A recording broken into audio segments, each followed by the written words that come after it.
So today we're going to do the American League. Tomorrow we're going to do the National League. And I'm glad we started with the American League and some of our futures bets in this conference or division, I should say, because I think the American League is wide open this year, especially with the news of Garrett Cole being injured for the Yankees. So over at BetMGM, the Yankees are still your favorites. They are plus 350, followed by the Orioles at plus 650, Astros plus 750, Red Sox 8-1, Rangers 9-1.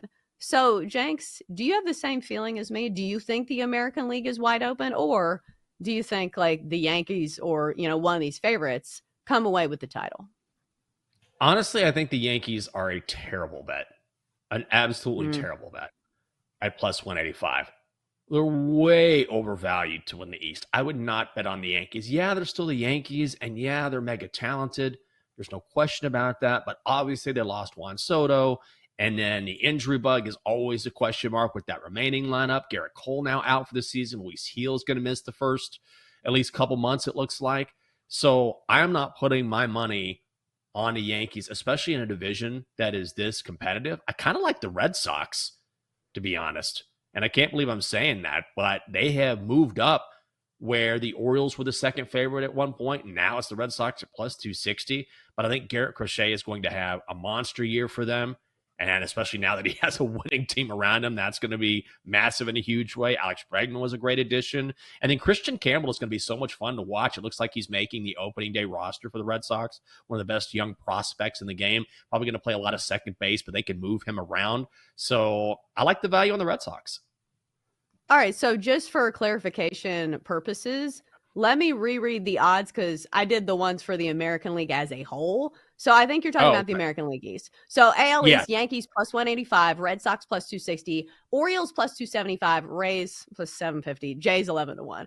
All right, so if we're narrowing our focus to just the AL East, like I said, same still holds true is that the Yankees look beatable now. And I think it's just price dependent. I don't think the Yankees are a bad team. I just think they don't deserve to be favorites at this price. So I think the Red Sox certainly have a good chance. I was certainly a believer in the Orioles last year, but it was surprising to me that they didn't make many moves. Like they have new ownership, and we were kind of hoping that, hey, now that they have owners that maybe care about the team, they're going to go out and spend some money. They did not do that. So the pitching is still a big question mark for me. Of course, Grayson Rodriguez has high-end talents, but I'm not sure if he's the anchor of the rotation that some of these other teams have, especially in the postseason. And that's where the Orioles really wilted last year. They did not look like themselves when it came to the postseason, and even when it came to like the final few months of the season. So the Orioles are a little untrustworthy to me. I'll go with the Red Sox to win the AL East. So, Jenks, let's widen our view here and go back to, the American League as a whole. I'm going to reread the odds. It's the Yankees that are the favorites, plus 350. O's plus 650. I've said my piece on the O's. Not a huge fan of them. The Astros at plus 750. Red Sox 8-1. Rangers 9-1. And it should be noted that this is a postseason bet as opposed to the regular season. So, Jenks, who do you think wins the American League? Oh, God. The American League? I don't know. I would love it to be the Orioles because I love the Orioles, know a lot of fans here, and it would be great for them.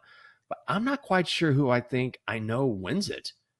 I mean, maybe the Reds. I'm not betting on the Yankees. It's wide open, honestly.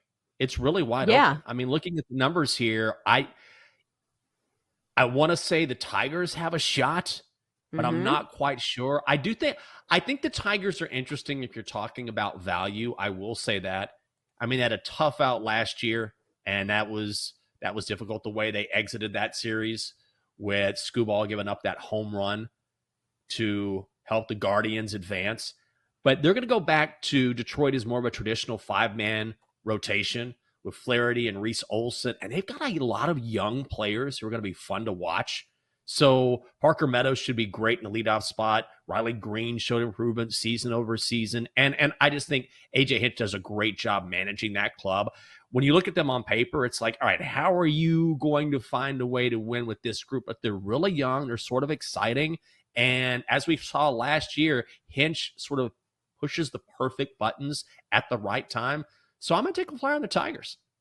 Yeah, like the Tigers a lot. If you look at their starting rotation, and that's where it normally starts for me. If you're talking about a postseason bet, you need some top end pitching to be your starters in those postseason series. And of course, Tariq Skubal is the favorite to win the Cy Young for a reason. He is a very good anchor of that rotation for the Tigers. Then you have Jack Flaherty, you have Reese Olson, Casey Mize, and Jackson Jobe. I don't know a ton about Jackson Jobe. I know Casey Mize has been around for a while. Jack Flaherty is certainly one of those guys that if he puts it all together, he is a great number 2. That's the thing. If you have 3 guys who are really good in your rotation, a lot of times you can get away with that for the first few series until it gets to 7-game series.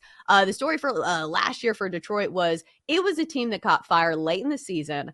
And I feel like it's a team that's young, and it feels like, I don't want to say like they're young and dumb, but it just feels like they're not playing with a ton of pressure, is what it felt like last year. Kind of what we saw from the Orioles a couple seasons ago. So they're not the best hitting lineup, but their pitching staff is really good. The fact that AJ Hinch is a former catcher and somebody who helped mold a really good Astro staff when he was with Houston, really like the Tigers, and I also like them to win their division. But as far as it comes to the American League as a whole, I'm going to go with the Rangers. It's a trendy pick for a lot of people on gambling Twitter, but for good reason. If you're talking about, rotation and lineups, the Rangers have a really good one. And remember, they played in the World Series not that long ago. A lot of this will hinge on Jacob deGrom possibly being healthy, but when Jacob deGrom's healthy, he puts up historical numbers. Like, remember him when he was like absolutely shoving and putting up numbers that compared to like Bob Gibson? So if he can stay healthy this year, that's a huge boon. They still have Nathan Eovaldi, Tyler Mahle, who came over from the Reds a couple seasons ago, John Gray, Kumar Rocker, and Jack Leiter. 2 guys that came out of the draft, both from Vanderbilt, both top 3 picks. So a good mix of young guys and veterans. And then you have guys like Corey Seager in the lineup. So they can rank. They've got the rotation, and the odds are there. They're 9-1, and they always go toe-to-toe with the Astros in the AL West. I like them to win the division as well. So, Jenks, super high on the Rangers this year. Yeah, I like the Rangers a lot. And the only thing that worries me is that their bullpen strength is not very good. I think last year they were 26th in Major League Baseball. And so there were a lot of games where the Rangers, they were a great first 5 bet, but they weren't a great full game bet because they would give up runs late. But that division is absolutely for the taking, and I'm not a big fan of the Astros at plus 180. If you're looking at AL West odds, the Rangers are 2-1. Mariners are plus 225. I can't get behind the Mariners just because I feel like the Mariners falter each and every single year. And also, they didn't do anything in the offseason. Like, absolutely nothing in the offseason. If Jacob deGrom can stay healthy for the Rangers, that's key. Especially with Kumar Rocker, who I think is going to be an absolute stud this year. I like the Rangers at 2-1. Also, Jacob deGrom is going to turn 36 this year. That is wild to me. Like, that makes me feel really old. I know he's been around for a long time, but man, it's hard to believe. If he could stay healthy and the Rangers, especially at the top of that lineup, yeah, I back Texas.